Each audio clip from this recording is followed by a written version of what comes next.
ये इल्ज़ाम शशि थरूर ने लगाया। उन्होंने कहा मैं बहुत पहले से कहता था ये बीजेपी के लोग हमारे बेडरूम में झांकने की कोशिश करते हैं।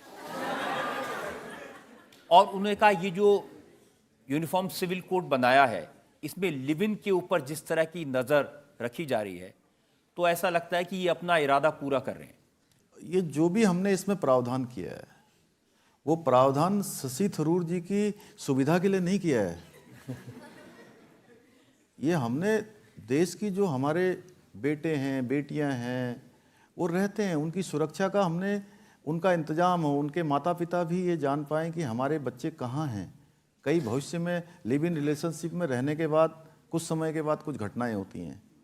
आपने देखा होगा कि गोवा की घटना है, सूटकेस के अंदर जिस प्रकार से पूरा काट काट के टुकड़ों के साथ उनका बॉडी मिलता है। कई बार एक दूसरे के ऊपर इंतजाम लगाते हैं, कई बार साथ में रहते हुए बच्चे पैदा होते हैं, उन बच्चों का कोई रखवाला नहीं होता है, कोई उनको नाम नहीं मिलता है, उनको किसी प्रकार की उनकी संपत्ति में कोई हिस्सा नहीं मिलता है, उनकी भी चिंता करी है। और विशेषकर से हमारी जो बहनें हैं, हमारी जो बेटियां हैं जो इसमें रहती हैं उनकी चिंता की है। इसके साथ साथ पुरुष वर्ग की भी चिंता की है। और ये बात अब आई है कि इसमें हमने जो रजिस्ट्रेशन कर दिया वो क्यों कर दिया, ये आज से पहले तो इस प्रकार की बात कभी नहीं आई। इसलिए आइए क्योंकि आपने कानून में लिखा रजिस्ट्रेशन नहीं कराएंगे जो लिव इन में रह रहे हैं तो 6 महीने की जेल हो सकती है। देखिए ये हमने सुरक्षा के लिए किया है। मैंने पहले कहा कि हमारा ध्येय किसी को परेशान करना नहीं है। जो माननीय न्यायालय कह रहा है उसके अनुसार हम भी कर रहे हैं, लेकिन कम से कम सुरक्षा तो हो बच्चों की। अब दो लोगों में मोहब्बत है, अपने साथ रह रहे हैं तो रजिस्ट्रेशन करा के बताएं कि देखिए मैं बताता हूँ।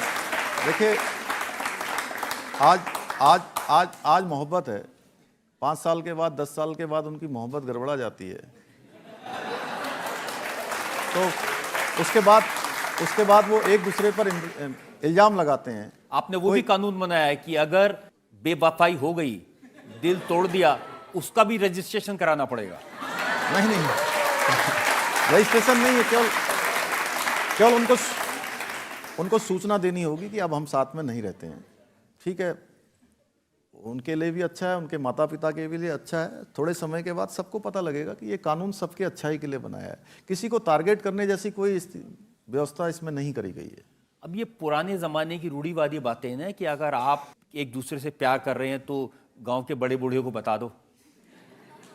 अब आजकल के ज़माने में कहाँ होता है, आज तो सब इंटरनेट से हो जाता है।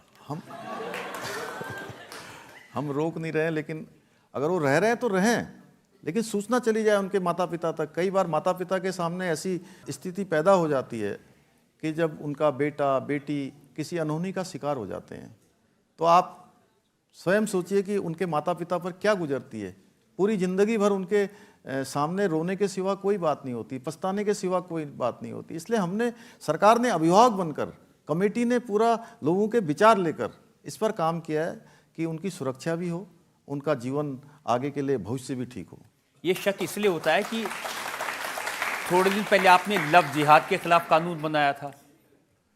देखिए लव जिहाद जैसी चीज़ें ये बहुत ही खराब हैं और हमने जो है उत्तराखंड में ये चीज़ बिल्कुल भी स्वीकार करने योग्य जैसी चीज़ें नहीं हैं।